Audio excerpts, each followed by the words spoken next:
2022 সালের ফেব্রুয়ারিতে অনেকটা বলে কয়েই ইউরোপের উঠানে যুদ্ধ বাঁধিয়ে দেয় রাশিয়ার প্রেসিডেন্ট ভ্লাদিমির পুতিন ইউক্রেনে আক্রমণ চালিয়ে কেবল ইতিহাসের ধারাই বদলে দেননি, বরং রাশিয়ার ভেতরেও বড় ধরনের একটা পরিবর্তন এনে দিয়েছেন। এই যুদ্ধ সরাসরি ইউক্রেনের মানুষের জন্য চরম কষ্টের কারণ হলেও রাশিয়ার সমাজ এবং আন্তর্জাতিক সম্পর্কেও এর একটা গভীর প্রভাব পড়েছে, যা অনেকেই পুরোপুরি অনুধাবনও করতে পারছেন না। ফরেন অ্যাফেয়ার্সের এক নিবন্ধে বলা হয়, পুতিন তার শাসনামলে ও যুদ্ধ শুরুর পর রাশিয়ার পুরো সমাজ ব্যবস্থাকে পশ্চিমা বিশ্বের, বিশেষ করে আমেরিকার বিরুদ্ধে দাঁড় করিয়েছেন। যুদ্ধ বন্ধ হলেও এই শত্রুতা এবং অবিশ্বাস সহজে মুছে যাবে না। এই যুদ্ধের মাধ্যমে পুতিন কিভাবে রাশিয়াকে পাল্টে দিচ্ছেন, নিবন্ধটিতে তাই বলার চেষ্টা করা হয়েছে। নিবন্ধটি লিখেছেন বার্লিনের কার্নেগি রাশিয়া ইউরেশিয়ার পরিচালক আলেকজান্ডার গ্যাবুয়েভ, যার আলোকেই আমাদের আজকের পুরো প্রতিবেদনটি সাজানো হয়েছে। আপনাদের সাথে আছি আমি মোহনা হোসেন। ফরেন অ্যাফেয়ার্সের নিবন্ধে বলা হয়, এই যুদ্ধের পর রাশিয়ার দমনমূলক ব্যবস্থা আরও কঠোর হয়েছে, ভিন্ন মত দমন করা হয়েছে, যুদ্ধপন্থী প্রচারণা চালানো হয়েছে এবং পশ্চিমাদের বিরুদ্ধে ঘৃণা ছড়ানো হয়েছে। এখন সরকারি কর্মকর্তা থেকে শুরু করে বড় ব্যবসায়ী পর্যন্ত অনেক রাশিয়ানই পশ্চিমকে শত্রু হিসেবে ভাবছে।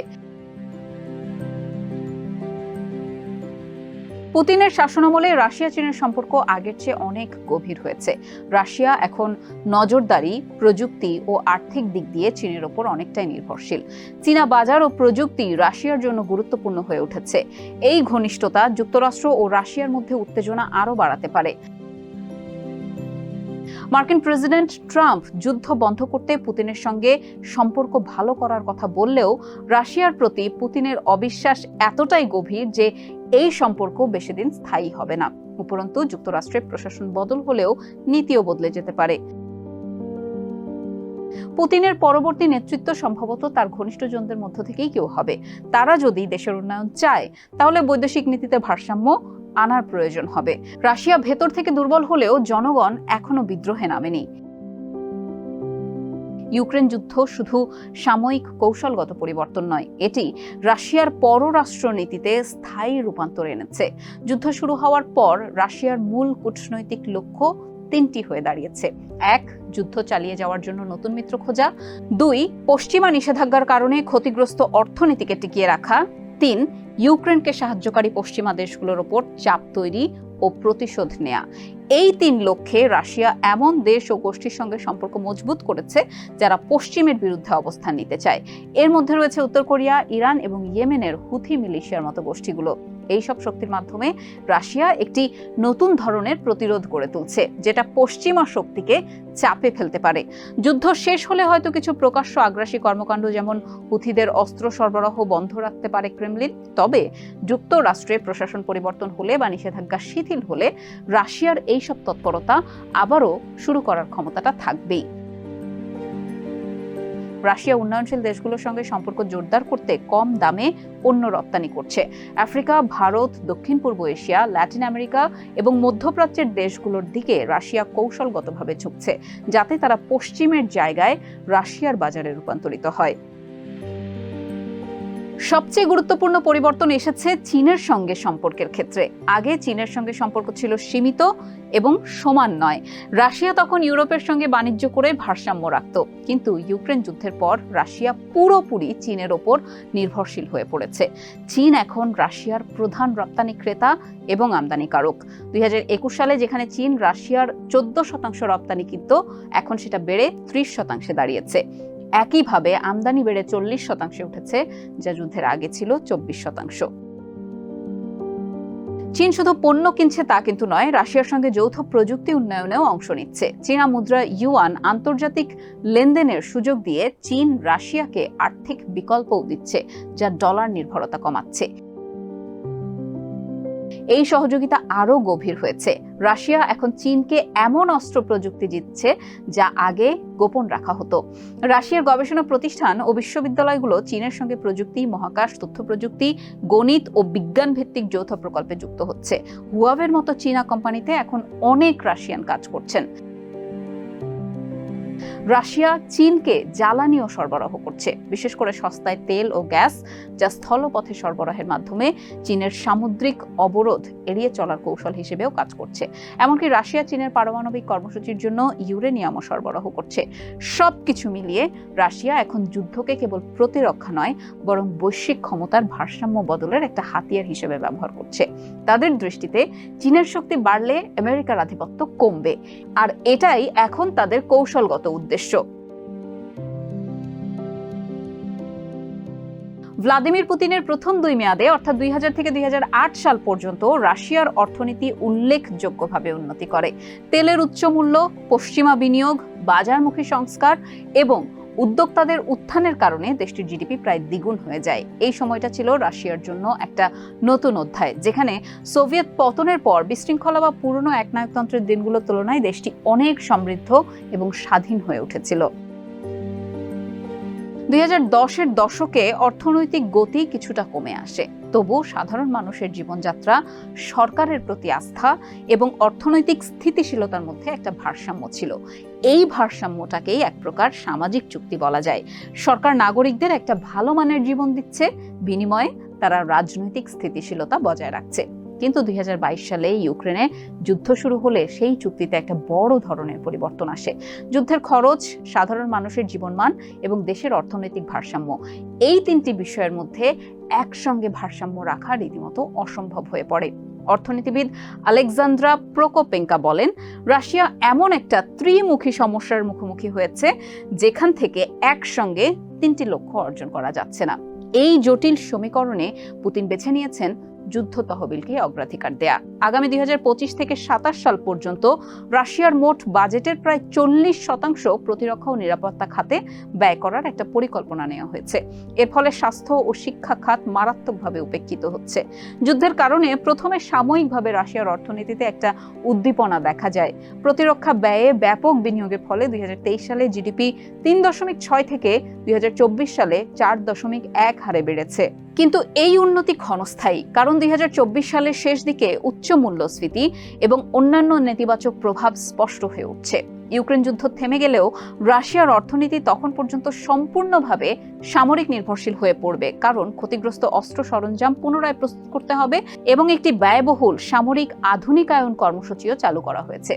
যুদ্ধ দীর্ঘায়িত হলে সাধারণ রাশিয়ানদের জীবনমান আরও খারাপ হতে পারে, কিন্তু সেটা সরকারের জন্য রাজনৈতিক ঝুঁকি তৈরি করবে এমনটা মনে করা হয় না, কারণ অর্থনীতি যত চাপে পড়ছে সরকার ততই দমনমূলক নীতিগুলো কঠোর করছে। যুদ্ধবিরোধী মত প্রকাশ করা এখন একটা অপরাধ এবং বহু সমালোচকের বিরুদ্ধে হাই প্রোফাইল মামলা চলছে। সরকার আরও বেশি সংখ্যক মানুষকে বিদেশি এজেন্ট হিসেবে চিহ্নিত করছে এবং বিরোধী সংগঠনগুলোকে অবাঞ্ছিত ঘোষণা করে দমন করছে। ফলে যারা যুদ্ধের বিরুদ্ধে কথা বলতে চায় তাদের জন্য রয়েছে 2টি রাস্তা: বিদেশে পালানো কিংবা দেশে থেকেই জেলে যাওয়া। এই দমন পীড়নের পাশাপাশি পুতিন যুদ্ধকে সম্পদের পুনর্বন্টনের একটি মাধ্যম হিসেবে ব্যবহার করছেন।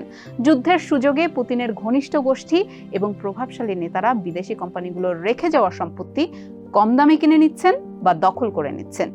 এই প্রক্রিয়ায় চেচেন নেতা রমজান কাদিরভের মতো শক্তিশালী অভ্যন্তরীণ ব্যক্তিরাও ভূমিকা রাখছেন। শুধু বড় ধনকুবেররাই নয়, বহু সাধারণ নাগরিকও যুদ্ধ থেকে আর্থিকভাবে লাভবান হচ্ছেন। নিষেধাজ্ঞা এড়িয়ে ব্যবসা করা, অন্যদের দেশত্যাগের কারণে নতুন চাকরি পাওয়া, বিশেষ করে আইটি, ফাইন্যান্স ও বিজনেস সার্ভিস খাতে, এই সব ক্ষেত্রেই অনেকের আয় অনেক বেড়ে গেছে। পুতিন সরাসরি টাকা দিয়ে সেনা ও তাদের পরিবারকে সমর্থন দিচ্ছেন। একজন সাধারণ রুশ সেনার মাসিক বেতন এখন $2000, যা জাতীয় গড়েরও দ্বিগুণ। যারা দরিদ্র অঞ্চল থেকে এসেছে তাদের জন্য এই আয় অত্যন্ত আকর্ষণীয়। যুদ্ধের কারণে নিহত বা আহত হয়েছেন এমন 8 লাখের বেশি রুশ সেনার পরিবারকে $80,000 পর্যন্ত ক্ষতিপূরণ দেওয়া হয়েছে। এতে করে একটি বিশাল জনগোষ্ঠী গড়ে উঠেছে যাদের আর্থিক নিরাপত্তা এখন যুদ্ধের উপর নির্ভরশীল। এছাড়া যুদ্ধ ফেরতদের জন্য সরকারি চাকরি নিশ্চিত করার একটা বিশেষ কর্মসূচি চালু করা হয়েছে, যাতে তাদের পুনর্বাসন করা যায়। ফলে এখন যুদ্ধই হয়ে উঠেছে অনেকের জন্য সামাজিকভাবে ওপরে ওঠার একটা মাধ্যম। যারা দখলকৃত এলাকায় কাজ করছে, কাউন্টার ইন্টেলিজেন্সে যুক্ত আছে বা যুদ্ধবিরোধীদের ধরছে, তারা ক্যারিয়ারে অগ্রগতির একটা সুযোগ পাচ্ছে। এভাবে রাশিয়ার আমলাতন্ত্র আগের চেয়ে অনেক বেশি রাজনৈতিক হয়ে উঠেছে। এমনকি সেন্ট্রাল ব্যাংকের মতো একসময় বাস্তববাদী প্রতিষ্ঠানগুলোতেও এখন যুদ্ধ যোদ্ধা ধাঁচের চিন্তা ভাবনা ঢুকে পড়েছে। পুতিনের দমননীতি নতুন কিছু নয়, এটি অনেক আগেই রুশ সমাজে স্থবিরতা এবং অসহায়তার একটা বীজ বপন করেছে।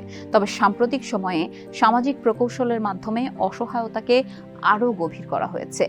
স্কুলে প্রচারণামূলক ক্লাস চালু করা হয়েছে, যেখানে দেশপ্রেমের নামে যুদ্ধকে যৌক্তিক করে তোলা হয়। সরকার এখন বিনোদন ও সংস্কৃতির ওপরও ব্যাপক নিয়ন্ত্রণ আরোপ করছে। স্বাধীনচেতা শিল্পী, লেখক ও সঙ্গীত শিল্পীদের দেশ ছাড়তে বাধ্য করা হচ্ছে। যুদ্ধবিরোধী বুদ্ধিজীবীদের প্রকাশ্যে বিচারের মুখোমুখি করা হচ্ছে।